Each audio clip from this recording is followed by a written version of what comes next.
C'est ceux qui en parlent le plus qui en mangent le moins. Hein.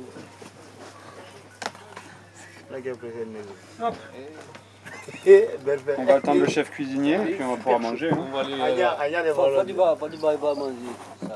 Ça, ça c'est petit peu. Il est trop pressé comme ça.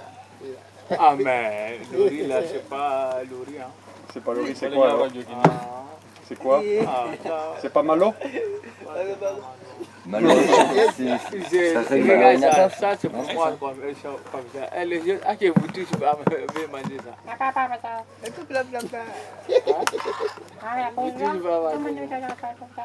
ça. Ça c'est une assiette pour Enfaliba, ça c'est Voilà, ça? ça c'est pour moi. Non mais en fait on prend soin de ton régime. Oui. Parce qu'on s'est dit si on part en vacances et que tu manges comme d'habitude, Et tu vas se finir de vacances comme ça. Ah, Comme t'as non, pas voulu jouer au foot, t'as pas voulu aller à la Moi j'ai piscine. besoin pas régime. Ouais. Dans ma vie, j'ai besoin pas régime. Ah, quand même, faut lui faire honneur. Hein. Il a passé, Mais la cuisine l'autre aussi. il a passé 3 heures à cuisiner, on va pas commencer à manger sans Ils lui. sont pas commencé. C'est pareil, la fatigue, elle mange après. Ils ont commencé le retard. on attend bien. Les gars, après, si on mange, il faut faire vite, vite. On est pas, on a 14h, non? Pas 15h, 18h30. 18h30, on a. Bienvenue sur la cam. 15h30. Ah non, j'ai dit 18h30. 15h30. On va partir ici à 15h. C'est qu'au moins seulement on parle. Donc arrête. Pato, monsieur, là-bas c'est chien. C'est chien. Si les éboules placent là, C'est Frapper ah oui, ça les éboules.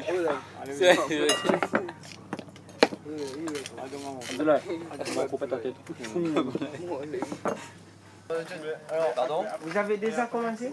Bah non, on vous attend en fait et on a hyper faim. Ouais. Ah ouais? Ouais, ça sent hyper bon.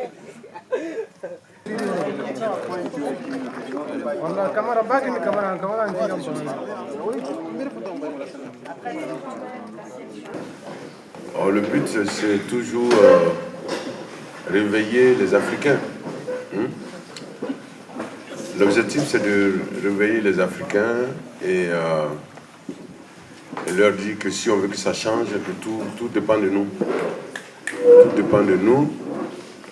Alors, si on doit faire une révolution, notre révolution, il faut qu'on fasse notre révolution. Une révolution qui ne doit pas aller, qui ne doit pas casser le peu qui a été construit par nos pères, mais une révolution pour revendiquer ses droits. Hein? Et donc, je pense que c'est un appel à cette révolution-là. Et je pense qu'elle est en marche, puisque de plus en plus de jeunes Africains sont réveillés. Avec le renfort des réseaux sociaux aujourd'hui, je pense qu'on est plus réveillés aujourd'hui qu'il y a 10 ou 15 ans, en tout cas en arrière.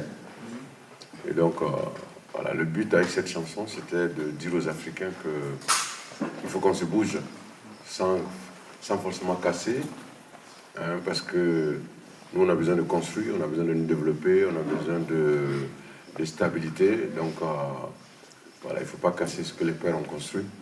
Mais il faut si on veut réserver une autre Afrique à nos enfants et à nos petits-enfants, il faut qu'on fasse bouger les choses. Et donc, parce qu'ici, par exemple, la Constitution dit qu'on fait 2 mandats. Ici, en France, le président ne peut même pas rêver, il peut même pas, voilà, ça ne fait même pas partie de ce programme, quoi, d'envisager faire un 3e mandat. Et je pense que c'est à nous, Africains, de nous faire respecter. Et comme les dirigeants savent que la majorité d'entre nous ne sait ni lire ni écrire, donc on continue à manipuler. Le jour que la majorité, c'est-à-dire les 80% des Africains, sauront lire et écrire, la manipulation sera à un niveau pas très important. Mais aujourd'hui, ils savent que les gens votent encore parce qu'on leur a donné un t-shirt. Les gens votent encore en Guinée ou au Mali ou en Côte d'Ivoire parce qu'on leur a donné 1000 francs CFA ou 2000 francs CFA. Et tant qu'on aura ça, il va nous être difficile de nous faire respecter par les hommes politiques. Ils savent que la génération consciente est là, ils savent que la jeunesse commence à se réveiller un peu.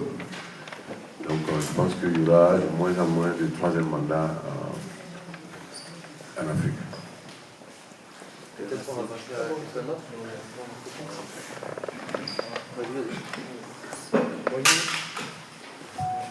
Il y a une série de questions.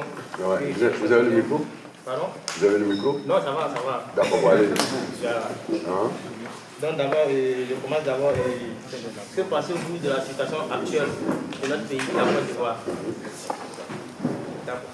La situation de la Côte d'Ivoire, la Côte d'Ivoire est un pays blessé depuis 2010. Depuis 2010. Et donc c'est un pays qui a besoin d'être soigné sur beaucoup de plans. Je pense que la priorité, c'est la réconciliation. Il faut que les Ivoiriens se parlent, il faut que les Ivoiriens se rapprochent. Il faut que des élections libres, transparentes, équitables, inclusives soient organisées en 2020. Tout dépend de ça.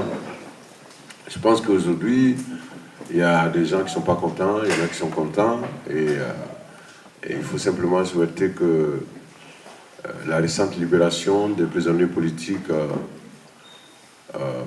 ait un impact sur la réconciliation. Il faut que ceux qui ont été libérés s'inscrivent dans la réconciliation. Que ceux qui ont libéré continuent à poser des actes qui peuvent nous permettre d'apaiser en Côte d'Ivoire. Parce que, voyez-vous, quand il y a la guerre, ce n'est pas les enfants des ministres qui sont tués. Ce n'est pas les ministres non plus qui sont victimes. Ce n'est pas ceux qui... Voilà, c'est les gens d'en haut qui sont victimes. C'est les gens d'en bas, c'est les gars d'Abobo, c'est les gars de Matoto, c'est les gars de Bambeto, c'est les gars de... Voilà. Voilà. Il faut tout faire pour aller vers l'apaisement en Côte d'Ivoire. Il faut que les Bétés, les Guérés, les Baoulés, les ethnies, les différentes ethnies, parce qu'il y en a 62, répartis en 4 groupes. Et donc, il faut que tout le monde sache que notre intérêt, c'est dans la Côte d'Ivoire unie. Voilà. Vous voyez, même notre équipe nationale n'a plus de valeur. Ça, c'est les répercussions de la division. Parce qu'au moment quand l'équipe nationale joue, il y en a qui prient pour que l'équipe nationale gagne, et puis il y en a qui prient fort pour qu'elle perde. Vous êtes d'accord avec moi? C'est comme ça que ça se passe. Et quand l'équipe nationale perd, il y en a qui dansent. Ah oui, il y a des... Donc, c'est la preuve qu'on est divisé. Alors que unis, on ne peut qu'être fort. On est plus fort, on est... La diversité des ethnies, etc. Tout ça, ça doit être considéré comme une force, non une faiblesse. Et donc, si la Côte d'Ivoire va bien, tous les Ivoiriens vont bien. Si la Côte d'Ivoire est dans une tempête, alors la jeunesse va arrêter de rêver à des emplois, etc. Et donc, il faut... Je réponds à votre question en disant que la Côte d'Ivoire est encore blessée, donc il faut tout faire pour la soigner. Voilà. Quel conseil pouvez-vous donner à nous, jeunes gens africains, aujourd'hui, sur le territoire européen? C'est-à-dire que tous ceux qui ont des problèmes là, de papier, qui veulent que l'ambassade réagisse, il faut faire des manifestations devant l'ambassade à Paris, ou bien il faut faire des manifestations où vous êtes dans votre région, où vous êtes, et demander à vos amis de la presse de faire écho de ça, de votre manifestation, de vos revendications. Voilà, je pense que c'est comme ça que ça peut bouger. Si moi je peux donner un coup de fil à l'ambassadeur, il va dire oui, il n'y a pas de problème, on s'en occupe, et puis après moi je fais mes tournées. Mais je pense que, voilà, s'il y a des réactions de votre côté, ça aura forcément des répercussions dans le comportement de l'ambassadeur. Et maintenant, la deuxième question, ce que je veux dire aux jeunes Africains qui sont en Europe, je leur dis, bon, comme ils sont déjà là, on ne va pas leur dire de retourner tout de suite. Mais je souhaite que si ça marche un jour, qu'ils reviennent en Afrique. Parce que l'Afrique a besoin de tous ses enfants. L'Afrique ne bougera pas sans nous. Je sais qu'il y en a qui sont partis de l'Afrique parce qu'il y a trop de dictature, parce qu'il y a la dictature. Il y en a qui sont partis parce qu'il n'y a pas de démocratie. Il y en a qui sont partis parce que c'est trop difficile, parce que c'est dur. Je sais que c'est dur, je sais qu'il y a la dictature, je sais qu'il y a tout ça. Mais est-ce que la solution, c'est de partir pour laisser ça en place? Parce que si vous partez sans combattre ça, si vous revenez 20 ans après, il y aura encore la dictature. Donc, tout l'argent que vous avez gagné ici, quand vous allez partir, ça va être bouffé par la corruption, parce qu'ensemble, on n'a pas combattu la corruption. Voilà, donc moi je dis aux jeunes gens qui ont fait beaucoup d'efforts pour arriver ici, ils ont le droit de venir ici. puisque les Occidentaux, sinon, comme on est en France, on a dit, les Français, quand ils veulent aller au Mali ou en Guinée, alors, ils vont quand ils veulent, où ils veulent, ils peuvent même s'installer, ils peuvent même prendre ce qu'ils veulent. Donc, je pense que c'est important de donner la possibilité aussi aux Guinéens et aux Maliens de venir chez eux. Parce que ça, c'est quand même une injustice. Parce que nous sommes amis. Alors, nos amis, ils peuvent improviser un voyage en une semaine. Mais nous, si on veut venir en France ou au Canada ou aux États-Unis, on est obligé de faire des sacrifices de moutons, des sacrifices de bœufs. Quelquefois, le sacrifice de notre vie. Quelquefois, le sacrifice de notre vie, puisqu'on a... Vous voyez un peu. Donc, c'est une injustice qui mérite d'être dénoncée. C'est une injustice très flagrante. Et donc, on a le droit de venir, mais voilà, il faut absolument qu'on pense à l'Afrique. Il faut absolument retourner quand on veut, quand on peut, parce que l'Afrique a besoin de nous. Vous savez, au temps de nos ancêtres, je vais aller à nos parents, qui ont combattu la colonisation, au moment où la France, la Côte d'Ivoire ou la Guinée était colonisée par la France, il n'y avait pas de visa. Vous pouvez vérifier, il n'y avait pas de visa. Alors nos parents, là, ils pouvaient tous venir en France. Ils pouvaient tous faire leurs bagages et puis venir en France. Mais ils ont décidé de se battre sur place pour tout faire pour que l'indépendance puisse être obtenue, pour que la colonisation puisse être abolie comme l'esclavage. Donc nous bénéficions aujourd'hui des efforts de nos parents, de ces parents-là, ceux qui se sont battus pour nous donner l'indépendance. Donc à nous de nous battre pour que nos enfants et nos petits-enfants se trouvent dans une autre Afrique différente de celle qui nous effraie aujourd'hui, de celle dont on a peur, de celle qu'on fuit, de celle qui est difficile. Donc on doit se battre. Donc comme vous êtes déjà là, je souhaite que vous arriviez à vivre ce que votre rêve, même si c'est que c'est souvent... c'est quand on arrive ici qu'on voit que c'est pas ce qu'on nous a dit, et c'est pas ce qu'on a vu à la télévision. Je suis sûr que beaucoup d'entre vous, si c'était à refaire, peut-être que vous n'allez pas revenir. Voilà, parce que quand on est à Conakry, qu'on a un petit salaire, et que le week-end on peut aller à la plage, ça n'a pas de prix. Parce que les Africains, ils oublient la qualité de vie qu'on a. On a des choses ici, il y a des gens qui payent beaucoup d'argent pour aller à la mer. Et la mer, ils la voient que pendant les vacances. Donc, on a plein de trucs comme ça. Et puis, la nature a tout donné à l'Afrique. Vous voyez, c'est vrai qu'il fait très chaud aujourd'hui, les gens galèrent un peu, mais quand il fait beau, tout le monde est content. Vous voyez ici, quand il fait beau, tout le monde est content. Les gens peuvent s'habiller comme ils veulent. Alors, la météo, ce n'est pas un événement en Afrique. Dans la plupart des pays africains, il fait beau tous les jours. Et puis quand il fait très chaud, il y a la pluie pour apaiser tout ça.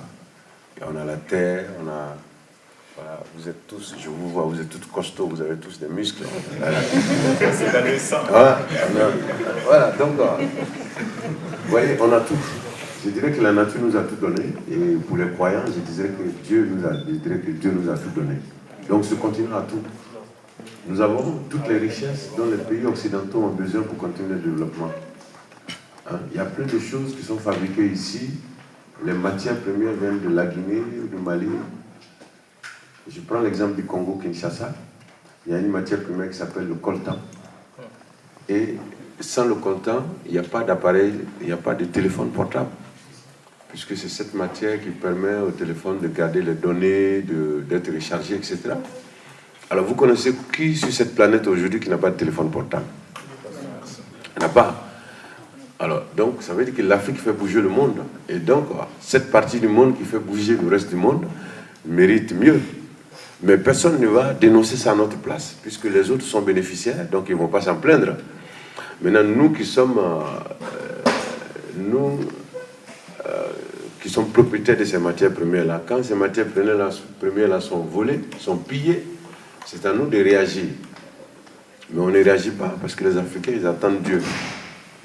Beaucoup d'Africains attendent Dieu pour venir faire leur combat. On parle beaucoup, je suis musulman, je suis croyant, Mais je sais que les Africains exagèrent, ils attendent Dieu, que Dieu vienne régler les problèmes à notre place. Alors quand on regarde dans l'histoire de la France ou des États-Unis, Dieu a réagi quand les peuples ont bougé. Même nos frères qui ont connu le racisme aux États-Unis, la ségrégation, vous voyez les images aujourd'hui, ils ne se sont pas assis à la maison. Ils se sont levés, ils sont allés à l'église pour prier, mais ils sont allés dans la rue aussi pour revendiquer. Et nos frères de l'Afrique du Sud, ils allaient à l'église, mais ils savaient que tu vas à l'église, tu demandes à Dieu de t'aider, et puis quand tu vas sur le terrain, c'est là que Dieu vient en renfort. Mais quand tu restes à la maison et que tu croises le bas, tu dis « Ah mon Dieu, aide-moi », mais il ne vient jamais. Parce que lui, il est très occupé, il a beaucoup d'enfants. Hein? Il doit s'occuper de ses enfants français, européens, je veux dire, il doit s'occuper de ses enfants chinois, asiatiques, voilà, je veux dire, il doit s'occuper des Russes. Donc, si toi, tu es assis à la maison, tu dis, ah mon Dieu, il faut que tu viennes m'aider, parce que ce n'est pas normal que mon continent soit riche et que nous, on soit pauvres. S'il n'y a pas de mouvement, lui, il n'accompagne pas. Là, j'ai parlé du coltan, je vais vous parler aussi du cacao. Alors, rares sont les Occidentaux qui n'aiment pas le chocolat.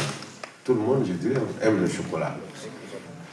Alors, vous trouverez que l'Afrique seul produit 80% du chocolat qui se trouve dans les assiettes des gens, que les gens mangent. Donc, ça veut dire qu'on est riche. Hein? Donc, si vous faites le tour des matières premières, vous allez trouver que l'Afrique est présente à tous les rendez-vous.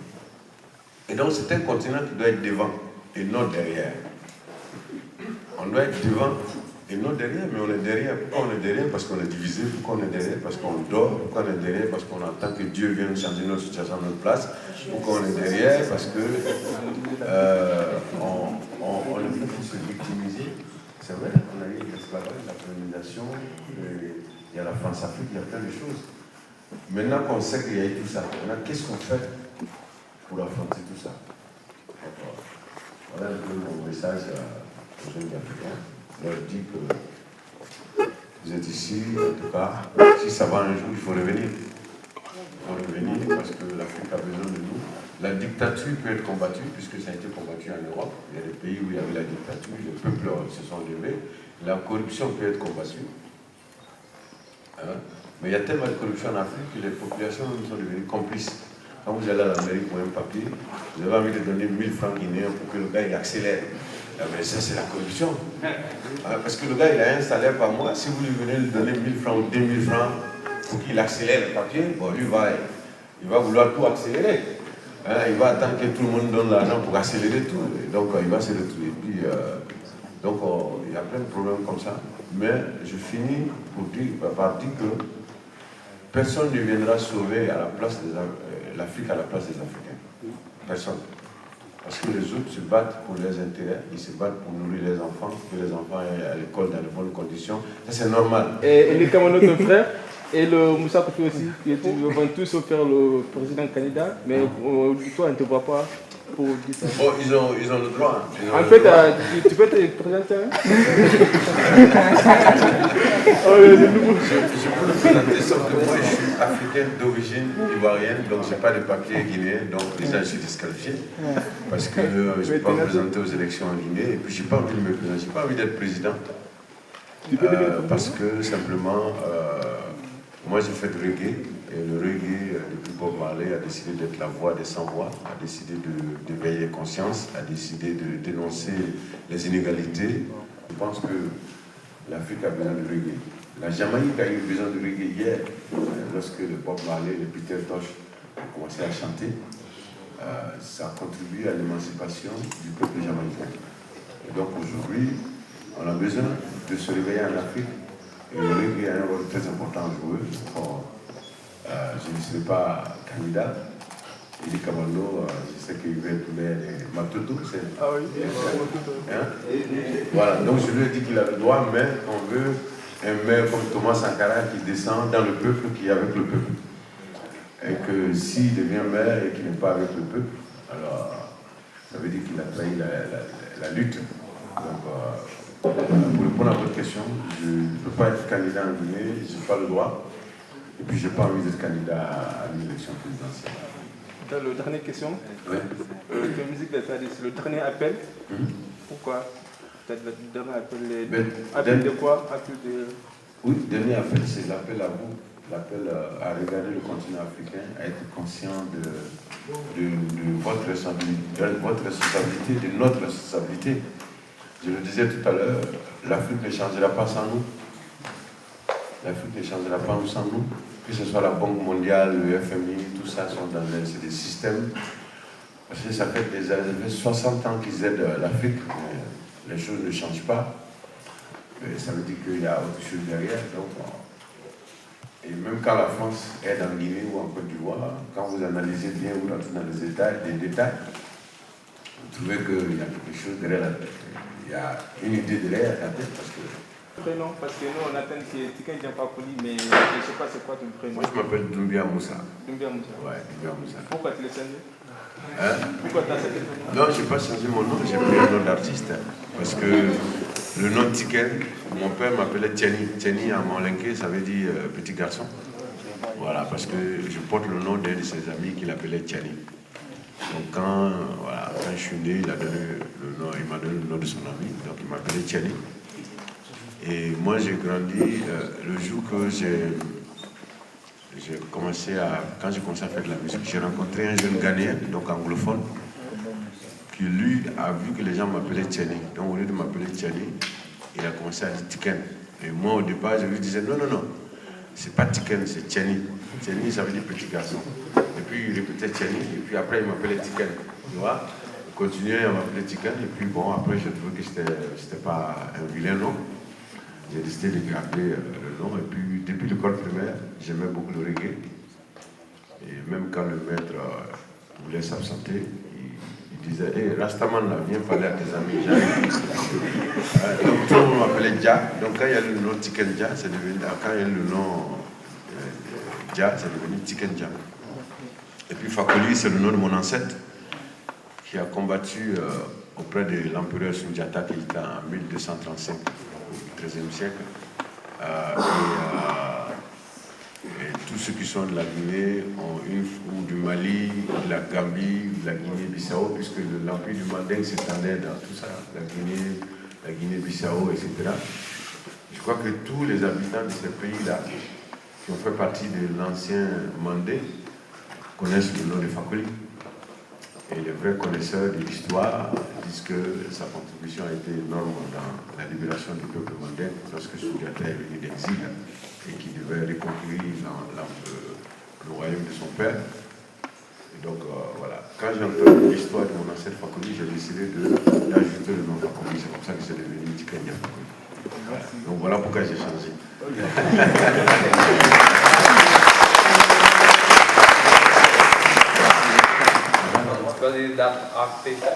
Moi j'ai choisi d'être artiste parce que j'ai écouté Bob Marley, j'ai écouté Berners-Lee, j'ai écouté leurs messages et je sais qu'ils avaient des choses à dire dans leurs chansons. Et je me suis dit que l'Afrique a besoin de certaines personnes pour parler des problèmes de l'Afrique dans les chansons. Et donc voilà, c'est pour ça que c'est pourquoi j'ai choisi d'être artiste. Moi je voulais te demander, est-ce que tu prends des risques aussi pour ta vie quand tu vas là-bas et par rapport à tout ce que tu dénonces dans le monde en fait. Oui, c'est vrai. On prend beaucoup de risques. Il y a des pays aujourd'hui où je ne peux pas aller. Un pays comme le Congo-Kinshasa, je suis interdit de séjour. Un pays comme le Sénégal, j'ai été interdit pendant 3 ans, mais après ça s'est débloqué. Donc il y a des pays effectivement aujourd'hui où je ne peux pas faire de concerts parce que les gens ont envie de m'inviter pour les concerts, mais les sponsors ne veulent pas suivre, donc ça fait que les gens n'ont pas les moyens. Donc du coup, sur le plan économique, ça a des répercussions, mais j'ai décidé de faire du reggae. Quand on fait du reggae, on a un message, on a une ligne de conduite qu'il faut respecter, quels que soient les problèmes. Est-ce que Martin Luther King n'avait pas peur? Est-ce que sa contribution n'a pas eu un truc historique dans son pays? Ce sont ces questions qu'il faut se poser. Il avait peur, il avait des enfants, il avait une femme, mais il savait qu'il devait accomplir une mission, il a accompli la mission. Et je pense que si Barack Obama a été à la Maison Blanche, c'est parce que Martin Luther King a mené un combat. Voilà, donc on a peur, on prend des risques, tout peut arriver, mais on a décidé de faire du reggae, on ne peut pas changer de ligne de conduite. Voilà. On va... Ouais.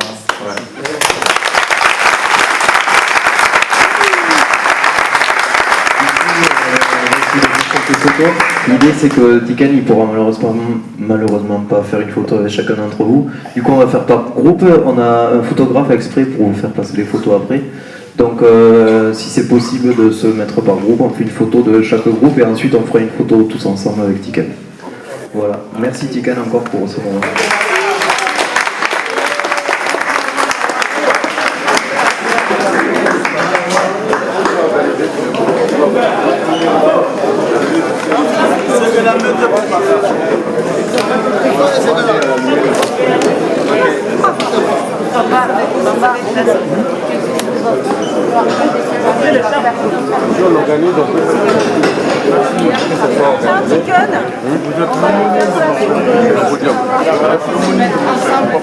On se met sur le côté. Ok, ça fait. On va aller là-bas. Soyez vous, soyez vous. Non, non, non, non. Oui, mais je crois qu'on va le faire. On ne pourra jamais.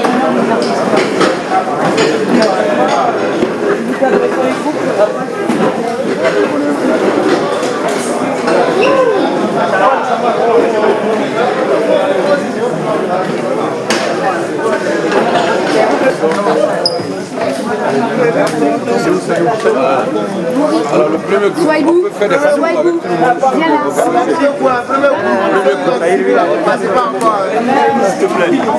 Mais si tu peux faire si tu fais les selfies en même temps. Oh les gars. C'est bon.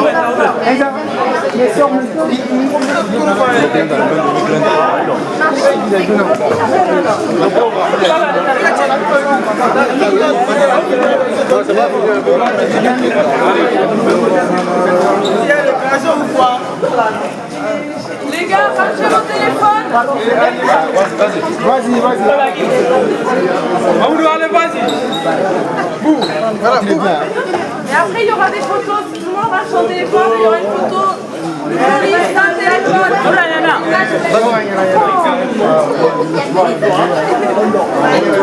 Mon gars, voilà. Il faut que tout le